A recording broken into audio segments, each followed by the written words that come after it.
गुरुवष्टकम् शरीरं सुरूपं तथा वा कलत्रं यशश्चारुचित्रं धनं मेरुतुल्यं मनैश्चेन्नलग्नं गुरोरङ्घ्रिपद्मे ततः किं ततः किं ततः किं ततः किम् कलत्रं धनं पुत्रपौत्रादि सर्वं गृहं बान्धवाः सर्वमेतद्धि जातम् मनैश्चेन्नलग्नं गुरोरङ्घ्रिपद्मे ततः किं ततः किं ततः किं ततः किम् षडङ्गादिवेदो मुखे शास्त्रविद्या कवित्वादिगद्यं सुपद्यं करोति मनैश्चेन्नलग्नं गुरोरङ्घ्रिपद्मे ततः किं ततः किं ततः किं ततः किम् विदेशेषु मान्यः स्वदेशेषु धन्यः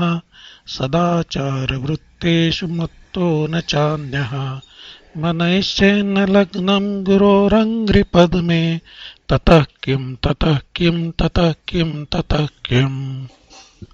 क्षमामण्डले भूपभूपालवृन्दैः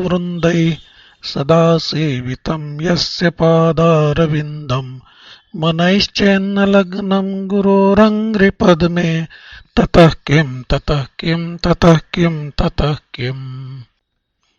यशो मे गतं दिक्षु दानप्रतापा जगद्वस्तु सर्वं करे मत्प्रसादात् मनैश्चेन्नलग्नं गुरोरङ्घ्रिपद्मे ततः किं ततः किं ततः किं ततः किम् न भोगेन योगेन वा वाजिराजौ न कान्तामुखेनैव वित्तेषु चित्तम् मनैश्चेन्नलग्नं गुरोरङ्घ्रिपद्मे ततः किं ततः किं ततः किं ततः किम् अरण्येन वा स्वस्य गेहेन कार्ये न देहे मनो वर्तते मे त्वनर्घे मनैश्चेन्नलग्नं हरेरङ्घ्रिपद्मे ततः किं ततः किं ततः किं ततः किम् गुरोरष्टकं यः पठेत् पुण्यदेही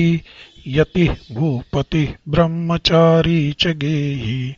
लभेत् वाञ्छितार्थं पदं ब्रह्मसंज्ञं गुरोरुक्तवाक्ये मनो यस्य लग्नम् इति श्री आद्यशङ्कराचार्य विरचितं गुरुवष्टकं सम्पूर्णम्।